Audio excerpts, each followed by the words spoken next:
நண்பர்கள் அனைவருக்கும் வணக்கம். நம்முடைய தளத்தில் ஒட்டுமொத்தமாக உள் உணர்வு எப்படி நாம் அறிந்து கொண்டு வாழ்க்கையை மேம்படுத்திக் கொள்வது என்பதை நம்ம தொடர்ச்சியாக பகிரிட்டு வருகிறோம். அதன் விளைவாக பல்வேறு குடும்பங்கள், பல நூற்றுக்கணக்கான குடும்பங்கள் மாறியிருப்பதை நாம் பார்க்கிறோம். இந்த உலகம் என்பது தெய்வீகமானது. அதாவது உலகம் அப்படின்னாவே அந்த வார்த்தையே மிகவும் ஒரு புனிதமான இடம். எப்படி நம்முடைய தாயினுடைய கருவறை நமக்கு வீடோ, அதே மாதிரி தான் அந்த உலகம் நமக்கு வீடு. அந்த முதல்ல நமக்கு கிடைத்த வீடு என்பது தாயினுடைய கருவறை. அதுக்கப்புறம் உலகம் என்பது உலகத்துக்கு வர்றோம். அதுக்கப்புறம் நம்முடைய இல்லம் அப்படின்றது எல்லாமே ஒரு தெய்வீகமானது. அதில் மிக குறிப்பாக நம்முடைய வாழ்க்கையில் மிக பெரும்பான்மையான காலம் நம்மளுடைய இல்லத்தில் தான் இருக்கிறோம். நம்மளுடைய வீடு என்பது 2 வீடு. உலக வீடு, வீடு பேர் அப்படின்றதெல்லாம் பிரித்து வச்சுருக்காங்க. ஆக்சுவலாக இந்த காலகட்டத்தில் ஒரு வீடு இருப்பதே மிகப்பெரிய ஒரு வரமாக நிறைய பேருக்கு இருக்குது. அதில் குறிப்பாக நம்முடைய சமூகத்தில் எல்லா நாட்டிலும் வீட்டுக்கான அந்த இல்லத்துக்கான ஒரு முக்கியத்துவம் கொடுக்கப்பட்டிருக்கு. நாம் இந்த இதில் இந்த தளத்தில் திருநிலையம் அப்படின்னு நம்மளுடைய வீட்டை சொல்கிறோம். திருநிலையம்னு 3 திருநிலையம் அப்படின்னு பார்த்திங்கன்னா, உலகம் ஒரு திருநிலையம், நம்முடைய உடம்பு ஒரு திருநிலையம், உலகத்தில் நாம் இருக்கிறோம் அதனால் அது திருநிலையம். உடம்பு திருநிலையம், ஆன்மா இருக்குது அதனால் திருநிலையம். நம்ம உடல் நம்ம வீட்டில் இருக்குது. உடல் அதாவது மெட்டீரியல் ஃபார்ம், அதாவது சொல்லக்கூடியது ஸ்தூலமாக இருக்கிற ஒரு பாதுகாக்கப்பட்ட ஒரு இடம்ன்றது நம்மளுடைய இல்லம், நம்முடைய வீடு. அதை திருநிலையம்னு ஒரு வார்த்தையை ரொம்ப நாளைக்கு முன்னாடி நான் காயின் பண்ணேன். அந்த உருவாக்கப்பட்ட வார்த்தை. அதுக்கு முன்னாடி என்னோட அறிவிக்கப்பட்ட அந்த வார்த்தை இல்லை. இந்த திருநிலையம் அப்படின்றது நம்மளுடைய இல்லத்தை குறிப்பிடுறோம், நம்ம வீட்டை குறிப்பிடுறோம். ஹவுஸ், ஹோம் அப்படின்னு சொல்லலாம், ஹோம்னு சொல்லலாம். இதை சரியான விகிதத்தில், சரியான அளவில் காற்றோட்டம், சூடு ஓட்டம், அதாவது டெம்பரேச்சர், அந்த தட்பவெப்பநிலை, அது நீர் ஓட்டம், அதுக்கப்புறம் நில சமநிலை, அதே மாதிரி பிரபஞ்ச ஓட்டம், இது கரெக்டாக இருந்ததுன்னா அந்த இல்லம் மிக நுட்பமாக அந்த இல்லம் இந்த திருநிலையம், நம்முடைய வீடு திருநிலையம் என்பது அப்படியே மேலே வரும்னா அதில் இருப்பவர்கள் எல்லாம் செழித்து வளமாக இருப்பாங்க. வஸ்துன்றது பொருள்னு அர்த்தம். இருக்கிறதுலே வஸ்துக்கள் அப்படின்னா 5 வஸ்துக்கள் தான். நிலம், நீர், நெருப்பு, காற்று, விண், ஆகாயம், அதுதான் 5 வஸ்துக்கள். அந்த வஸ்துக்கள், அதாவது நீர் இருக்க வேண்டிய இடத்துல நீர், நெருப்பு இருக்க வேண்டிய இடத்துல நெருப்பு, நிலம் இருக்க வேண்டிய இடத்துல நிலம், காற்று இருக்க வேண்டிய இடத்துல காற்று, ஆகாயம் இருக்க வேண்டிய இடத்துல ஆகாயம் இருந்தால் அது சரியான விகிதத்தில் ஒரு வீட்டில் இருக்குமானால் அது வாஸ்து அப்படின்னாங்க. இவ்வளோதான் வாஸ்து. அப்போ நம்ம நிலையில் ஒரு முக்கியமான விஷயம் என்னன்னா, நம்முடைய மனம் சரியாக இருக்குமானால் சரியான ஒரு அமைப்புள்ள ஒரு வீட்டில் நாம் இருப்போம். இல்லாவிட்டால் நல்ல வஸ்து இருக்கக்கூடிய வீட்டில், சமநிலை இருந்து ஒரு வீட்டில் அந்த த பிக் பீஸ்ன்னு சொல்கிறோம் இல்லையா, பிக் எலமெண்ட்ஸ், அது சரியான விதத்தில் இருக்கும்போது நம்மளுடைய வளர்ச்சி அதுவாக இருக்கும். அதில் மிக நெருக்கமாக இந்த வாஸ்துன்னு சொல்லக்கூடியதுக்கும் ஜோதிடன்றதுக்கும் ஒரு நெருக்கமான தன்மை இருக்குது. எப்போல்லாம் அஸ்ட்ராலஜிக்கில் நமக்கு வேறு விதமான தன்மை இருக்குதோ அப்போ வாஸ்து நம்ம கை கொடுக்கும். வாஸ்து எந்த விதத்தில் அஸ்ட்ராலஜி, அதாவது நம்மளோட சார்ட்டு, ஜாதகம் சரியாக இல்லைன்னா வாஸ்து சரியாக இருந்தாலும் நம்மளை பேலன்ஸ் பண்ணி கொடுத்துரும். ரெண்டுமே இருக்கும்போது தான் மிகப்பெரிய பாதிப்பு வருது. இது வந்து ஒரு ஒரு ஒரு புரிதல். அந்த புரிதல்லாம் எது எது எங்கே இருக்க வேண்டும்ன்றது புரிதல். அதே நேரத்தில் ஜாதகம் மட்டும்தான் வேலை செய்யும், வாஸ்து மட்டும் தான் வேலை செய்யலாம் கிடையாது. வேதாத்திரி மகரிஷி 16 காரணிகள் சொல்கிறார் ஒரு மனிதனுடைய வாழ்க்கைக்கு. அதே மாதிரி என்னோட அனுபவத்தில் பார்க்கும்போது அஸ்ட்ராலஜி, நியூமராலஜி, வாஸ்துக்கள் போன்ற விஷயங்கள்லாம் பார்த்தீங்கன்னா ஒரு அளவில் தான் ஒரு வேலை செய்கிறத ஒழிய, அதுக்கு மேலே வந்து நம்மளுடைய எண்ணங்களும் நாம் பகிரப்பட்டு வருகிற மலர் தீர்வுகளும் மிக நுட்பமாக மாற்றத்தை அளிக்கிறது. அந்த தன்மையில் பார்க்கும்பொழுது நமக்கு இந்த திருநிலையம்ன்றது என்னன்னா, நம்ம வீடு வந்து ஆற்றல் உள்ளதாக இருக்கணும். எப்படின்னா பேட்டரி மாதிரி நம்மளோட வீடு, அதாவது ஆற்றல் களம், தெய்வீக ஆற்றல் களம். அதை உணர்ந்துட்டோம்னு வச்சுங்களேன், இந்த தன்மை, இந்த தெய்வீக ஆற்றல் களம்ன்றதை உணர்ந்துட்டோம். ஒரு ஒரு யக்னா கூட சொல்லலாம். யக்னான்னா யாகம் வளர்த்தல ஆற்றல் உருவாகுது. அந்த மாதிரி நம்ம வீட்டை வந்து வைத்துக்கொள்ள வேண்டும். அந்த திருநிலையத்தை வைத்துக்கொள்ள வேண்டும். திருநிலைன்ற வார்த்தை வந்து எனக்கு ரொம்ப பிடித்த ஒரு வார்த்தை. ஏன்னா எந்த காலத்திலும் எந்த நேரத்திலும் எப்பொழுதுமே நம்முடைய வீட்டை வந்து நம்ம குற்றம் சொல்லக்கூடாது. அதை எந்த நிலையில் இருந்தாலும் அதை நம்ம ஒழுங்குபடுத்திக்கிட்டே வரணும். அதை வந்து நன்றி உணர்வோடு பாராட்ட வேண்டும். நன்றி உணர்வோடு ஒவ்வொரு இடத்தையும் நம்ம பார்க்கணும். எந்த இடமா இருந்தாலும் அது புனிதத்துவம் வாய்ந்தது. ஒரு சின்ன புத்தகம், அந்த புத்தகத்தினுடைய பேர் வந்து நினைவில்லை. ஜேம்ஸ் ஆலன் எழுதின புத்தகம். அந்த புத்தகத்தில் 2 புத்தகம், நிறைய புக்கு இருக்காது. அதில் ஒரு இன்னொரு புத்தகம் ரொம்ப நாளைக்கு முன்னாடி நான் வாங்கினேன். கிட்டத்தட்ட ஒரு 30 வருஷத்துக்கு முன்னாடி வாங்கி, அந்த காலத்திலே அது விலை மதிப்பு அதிகமாக இருந்தது. ஆனால் அதெல்லாம் அந்த அந்த பிரிண்டிங்க்கு தான் விலையை ஒழிய அதில் இருக்கிற கண்டென்ட்டுக்கு விலையே கிடையாது. அதில் சொல்லியிருப்பார், நீங்கள் மிகப்பெரிய மாளிகை வாழ வேண்டும் என்றால் முதலில் உங்களுக்கு வீட்டில் இருக்கக்கூடிய உங்கள் குடிசையை சரியாக வைத்து கொள்ளுங்கள், அனுபவிங்க. எப்போ குடிசையில் உட்காந்துட்டு எப்போ மாலை கிடைக்கும் நினச்சிங்கன்னா இங்கே இருக்கிற குடிசையும் போயிடும். இது வந்து ரொம்ப நுட்பமான ஒரு மனநிலையும் பிரபஞ்ச விதியும். நம்ம ஔவையாரும் சொல்லியிருக்காங்க, கந்தையானாலும் கசக்கி கட்டு, கூழானாலும் குளித்து குடி அப்படின்னு. இது 2 விஷயம் அதை வச்சுக்கோங்க. ஜேம்ஸ் ஆலனுடைய வீட்டினுடைய தன்மை, இந்த ஔவையார் சொன்ன விஷயம். தூய்மை என்பது வந்து மனதை சார்ந்த விஷயம். அதே மாதிரி புற தூய்மையும் நமக்கு வேணும். ரெண்டுமே இருக்க வேண்டும். இப்போ நம்ம முதல்ல சொல்லிட்டோம், எது எங்கே இருக்கணும். எந்த நிலையில் வீட்டில் இருந்தாலும் எதனா ஒரு குறைபாடுகள் இருப்பதாக நீங்கள் நினைத்தாலும் அதை குறையாக பார்க்க வேண்டிய அவசியம் இல்லை, தேவையும் இல்லை. நீங்கள் எந்த கருத்தை வைத்துக்கொண்டு, எந்த அதிர்வலை வைத்துக்கொண்டு வீட்டில் பார்க்குறீர்களோ அந்த வீடு அந்த தன்மையில் மாறிவிடும். அவ்வளோதான். இதில் நமக்கு என்ன பண்ணணும் அப்படின்னு பார்க்கும்போது நம்மளுடைய திருநிலையத்தை ஆற்றல் உள்ள யக்னான் அப்படின்னு சொன்னோம். ஆற்றல் உள்ள ஒரு மெதுவாக மாற்றுறதுக்கு என்னென்னா, முதலில் வீட்டில் கூடுமான வரைக்கும் அமைதி நிலவுவதற்கான வாய்ப்புகளை ஏற்படுத்தும். ஃபஸ்ட்டு விஷயம், வீட்டுக்குள்ளே நுழையும் போது, வெளியிருந்து வீட்டுக்குள்ளே நுழையும் போது, அந்த காலத்தில் ஒரு பழக்கம் இருந்தது. வீட்டில் வந்து கால் அலம்பும் போது உடம்புல இருக்கிற, அதாவது வாஸ்து, அதாவது வர்மத்தில் சொல்லுவாங்க, காலும் தலையும்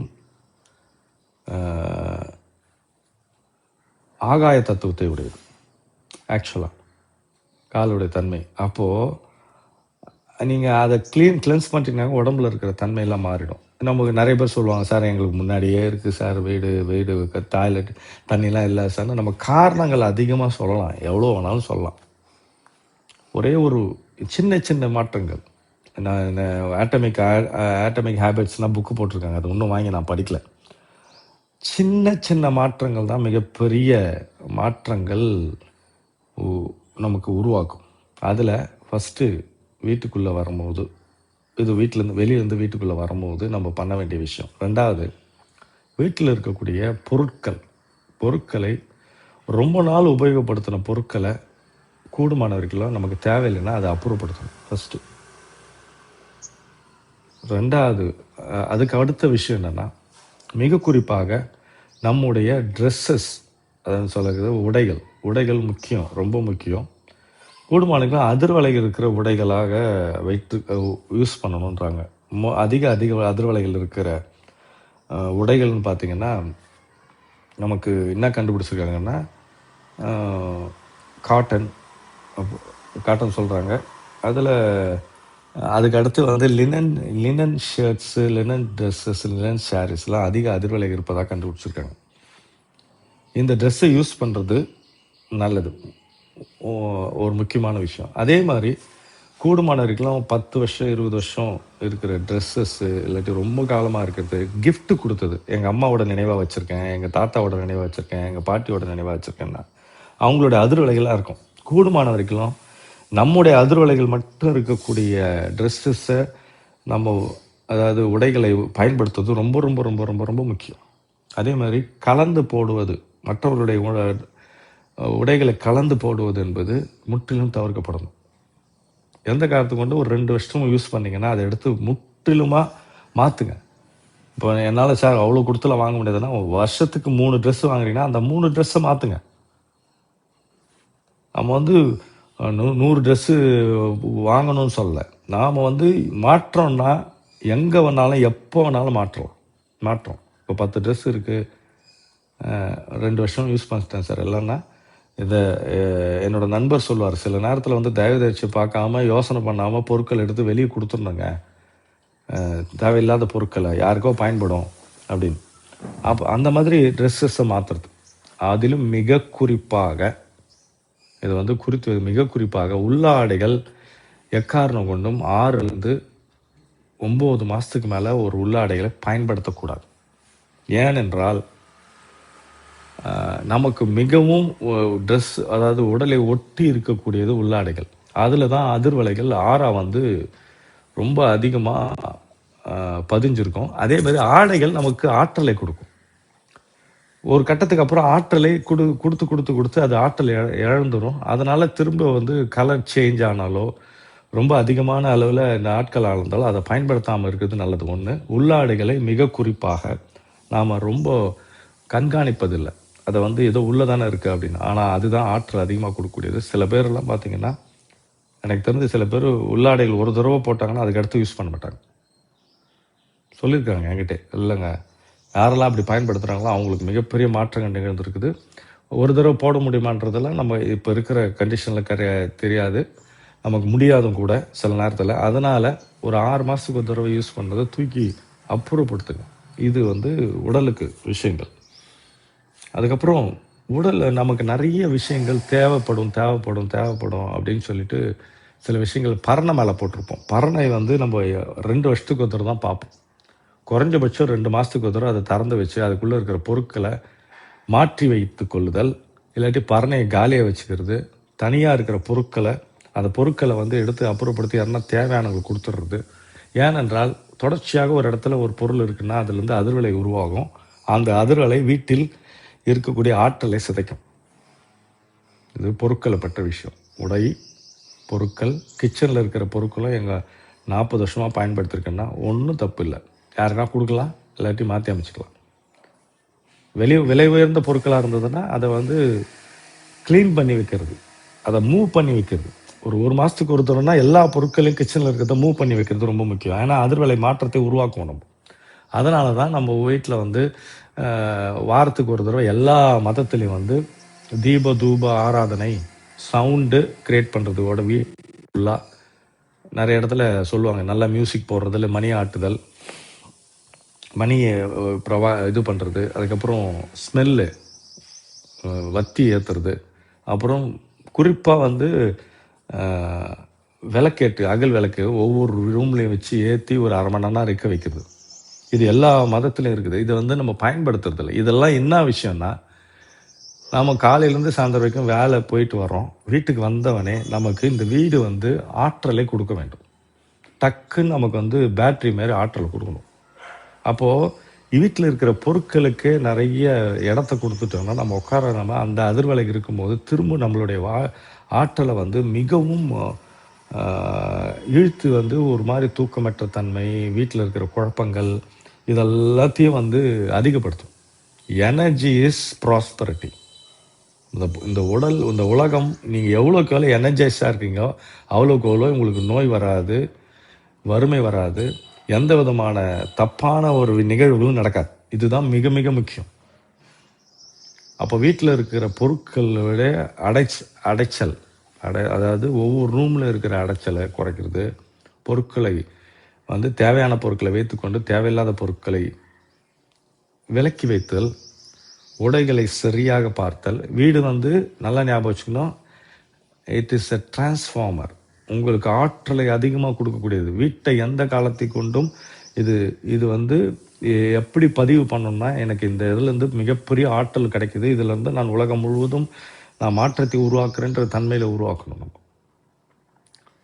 ட்ரெஸ்ஸு, உணவுப் பொருட்களும் கூடுமான வரைக்கும் ஃப்ரெஷ்ஷாக வாங்குறதுக்கு பாருங்கள். மாதம் வாங்குறது, இல்லை 15 நாளைக்கு வர்ற தடவை வாங்குறது இன்னும் சிறப்பு. புதிய பொருட்கள், புதிய விஷயங்கள். சில விஷயங்கள் பழசு நமக்கு தேவைப்படும், அரிசி போன்ற விஷயங்கள்லாம் அரிசி. அதே மாதிரி வீட்டில் அதிகப்படியாக உப்பும் அரிசியும் வந்து இருப்பது பார்த்துக்கணும் நம்ம. இது ரெண்டுமே வந்து அதிகப்படியான செழுமையை ஈர்க்கக்கூடியது. அடுத்த ரொம்ப முக்கியமான விஷயம் இது. தினமும் போய் அரிசி வாங்குற பழக்கம்லாம் இருக்கக்கூடாது. அதுதான் அந்த காலத்தில் இருக்கவங்கெல்லாம் கரெக்டாக பண்ணியிருந்தாங்க. அதாவது செழுமை என்பது நம்மக்கிட்ட இருக்கிற உணவு தானியங்கள் போன்ற விஷயங்கள் தான் செழுமையை ஒழிய பணம் கிடையாது ஆக்சுவலாக. அது ஒன்று. அதுக்கப்புறம் வீடு திரும்ப சொன்னது திருநிலையம். ஆற்றலை நம்ம வீட்டில் வந்து உட்காந்தோடனே நமக்கு ஒரு குளுமையும் ஒரு ஆற்றலையும் கொடுக்கக்கூடியது. காலையில் எழுந்தவுடன் வாய்ப்பு இருக்கும் பட்சத்தில் எல்லா ஜன்னல்களையும் கதவுகளையும் திறந்து வெளியில் இருக்க காற்றும் சூரிய ஒளியும் படுமாறு வைத்துக் கொள்ளுங்கள். ஈவினிங்கும் அதே மாதிரி பண்ணி பாருங்கள். ஒரு வாரத்திலே உங்களுடைய வீட்டினுடைய அதிர்வலை மாறுவதை பார்ப்பீங்க. அப்போது இந்த நம்மளுடைய வீடு என்பது நமக்கு ஒரு சேஃப்டி, செக்யூரிட்டி, ப்ராஸ்பரிட்டி, வளம், தைரியம், ஒரு மரியாதையை கொடுக்கக்கூடியது. அதை எந்த அளவுக்கு நீங்கள் ஆற்றலை மரியாதையை வைத்துக்கொள்ளுங்க. எப்போ திரும்ப வீட்டில் இருப்பவங்க அதை ஆற்றல் உள்ளதாக மாற்றிட்டே இருந்தீங்கன்னா இது நிஜமாகவே ஒரு ஆலயம். அது நம்ம இந்த ஆன்மாவும் இந்த உடலும் வசிக்கக்கூடிய ஒரு ஆலயம். நாம் தெய்வீகமானவர்கள். தெய்வம் இருக்கக்கூடிய ஒரு இல்லத்தை எப்படி, இந்த திருநிலத்தை எப்படி வைத்துக்கொள்ளணும் பாருங்கள். மிக முக்கியமாக வீட்டில் டிவி பார்க்குறதுல நிறைய தகவல்கள், நியூஸில், அப்புறம் வியூஸில் செய்திகள், தகவல்கள், நாடகங்கள் போன்றவங்கெல்லாம் முழுவதுமாக எதிர்மறை எண்ணத்தை தோற்றுவிக்கக்கூடியதாக இருக்குது. அப்போது அந்த வீட்டில் எந்த மாதிரி அதிர்வலை இருக்குன்னு பாருங்கள். அப்போ அந்த அதிர்வலைகளை மாற்ற வேண்டியது நம்மளுடைய தலையாய கடமை. 5 நிமிஷம் பார்க்குறோமா, ஒரு இதில் சொல்லியிருக்காங்க, 4 நிமிஷத்துக்கு மேலே ஸ்க்ரீன் டைம் இருந்தாவே நாம் மாட்டிக்கிட்டோம். ப்ளஷர், அதாவது உலகத்தை கண்ட்ரோல் பண்ணுறது வந்து அடிமைத்தனம் கிடையாது, கேளிக்கைகளில் உங்களை அடிமைப்படுத்துது. ரீல்ஸ் பார்க்குறது ஒரு கேளிக்கை தான், நியூஸ் பார்க்குறது ஒரு ப்ளஷர், அதாவது ஒரு இரிட்டேஷன், அது கிரிட்டிக்கல் திங்.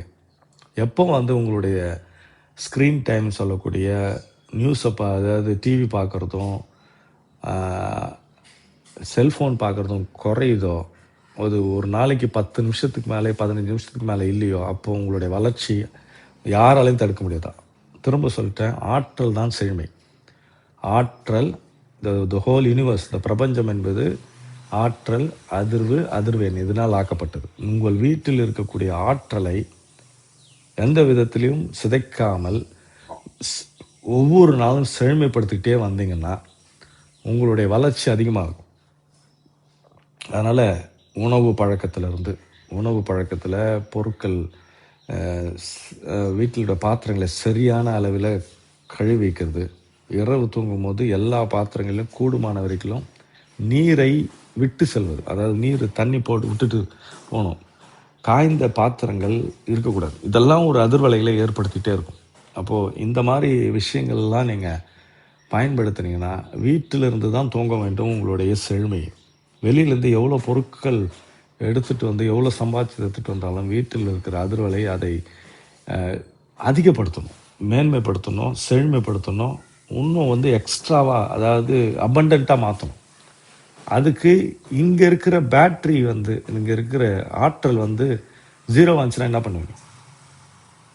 அது எங்கள் வீடு எந்த நிலையிலாம் இருக்கட்டும், நீங்கள் இதை பண்ணி பாருங்கள். உங்களுக்கு ஒன்று அந்த வீட்டினுடைய அதிர்வலைகள் உங்களுக்கு பொருத்தமா இல்லைன்னா நீங்கள் நல்ல வீட்டுக்கு போயிடுவீங்க, இல்லாட்டி பொருத்தமாக மாறிடும். அதனால் உங்களுக்கு கிடைக்கப்பட்ட இந்த இந்த திருநிலையத்தை, இல்லத்தை, இந்த இந்த வீடு பேர் அடைவதற்கான வாய்ப்புகளை ஏற்படுத்துவதற்கு இந்த மாதிரி சின்ன சின்ன சின்ன சின்ன விஷயங்கள், அதே மாதிரி பெரிய பெரிய செலவுகள்லாம் நம்ம பண்ணுவோம். ஆனால் அந்த வீட்டை வந்து சரியாக பராமரிக்காமல், பெயிண்ட் அடிக்காமல், அங்கங்கே அழுக்காக இருக்கிறது சின்ன சின்ன மாற்றங்கள் தான். உங்களால் முடிஞ்ச அளவுக்கு பெரிய லெவலில் பண்ண தேவையில்லைனாலும் ஒரு 6 மாதத்துக்கு ஒரு தடவை எல்லாத்தையும் உடைந்த விஷயங்கள், கிராக்கான விஷயங்கள் எல்லாம் கொஞ்சம் கொஞ்சமாக மாற்றிட்டு வாங்க. அது வந்து உங்களுக்கு ஒரு மகிழ்ச்சியும் ஆனந்தத்தையும் கொடுக்கும். அதனால் ஆலயத்தில் போயிட்டு நீங்கள், இல்லை சர்ச்சுக்கு போயிட்டு, மாஸ்க்கு போயிட்டு ஆற்றலை எடுத்துகிட்டு வந்து வீட்டில் உட்காந்தா ஆற்றலை தக்க வைக்கிறதுக்கு இந்த வீடு தகுதியானதாக இருக்கணும்ல.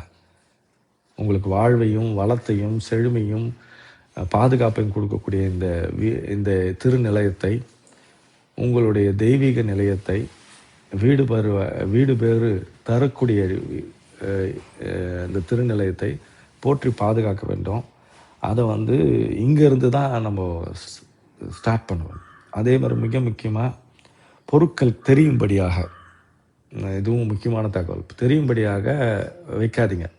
அதாவது ஒரு பாத்திரம்லாம் அடுக்கி வச்சுருந்தீங்கன்னா, கபோர்டு இருந்தால் கபோர்டு க்ளோஸ் பண்ணுங்கள். சார் கபோர்டு நம்ம திரும்பி சொல்லுவோம், எனக்கு கபோர்டு போடுற அளவுக்கு காசு இல்லை சார். ஸ்க்ரீன் போடலாம். ஏன்னா எத்தனை பொருளை பார்க்கல அத்தனை எண்ணங்கள் உருவாகும். அந்த பொருள் வாங்கின தன்மைகள், எங்கே போனோம், எங்கே வந்தோம், அதெல்லாம் வரும். கூடுமானதுக்கெல்லாம் க்ளோஸ்டாக எல்லா விஷயங்களும் இருந்ததுன்னா அது வந்து உங்களுக்கு எண்ணத்தை குறைக்கும். எவ்வளோக்கு எவ்வளோ எண்ணங்களுடைய தாக்கம் வீட்டில் குறைவாக இருக்கிறதோ அப்போது நீங்கள் எண்ணக்கூடிய எண்ணங்கள் ஈஸியாக நிறைவேறும். அதனால் ஒரு ரேடியோ ஃப்ரீக்குவன்சி மாதிரி தான் நம்மளுடைய இல்லம். எந்த அதிர்வலைகளை இங்கேருந்து நம்ம வெளியே தள்ளுறோமோ அதே அதிர்வலைகள் வரும். அதனால் இதெல்லாம் வந்து சின்ன சின்ன மாற்றங்கள் அது மிகப்பெரிய ஒரு ஒரு வீச்சை தரும். நமக்கு ஒரு மகிழ்ச்சியும் வீழ்ச்சியும் ஆரோக்கியத்தையும் செழுமையும் வளத்தையும் ஒரு நல்ல உறவுகளையும் தரும். அதனால் திருநிலையத்தை நாம் பாதுகாக்கும் பொழுது நம்முடைய உடலாகிய திருநிலையம் ஆன்மாவை கண்டுகொள்வதற்கான வாய்ப்பை பெறும். அதனால் பயன்படுத்தி பாருங்கள். மாற்றம் உறுதியாக இருக்கிறது. நான் கண்ட அனுபவம், நான் கண்ட மாற்றம் இது. சின்ன சின்ன மாற்றங்கள் தான் அது. ரொம்ப நாளாக நான் அதை பயன்படுத்திட்டு வரேன். அதற்கு தேவையான விஷயங்களை நாம் கூர்ந்து கவனித்து குடும்பமாக செய்யும் போது மிகப்பெரிய மாற்றம் நிகழும். எந்த காலத்திலும் நம்முடைய திருநிலையமானது ஆற்றல் உள்ளதாகவும் ஒரு தெய்வீகத்தன்மையாகவும் இருக்கும் என்பதை இந்த காணொளி வாயிலாக நம்ம சொல்கிறோம். பயன்படுத்துங்க. நீங்கள் தெய்வீகமானவர்களாக மாறுங்கள். உங்கள் இல்லத்திலிருந்தே, வெளியே செல்லாமல். இல்லத்திலிருந்து தான் எல்லா மாற்றங்களும் துவங்க வேண்டும். நன்றி.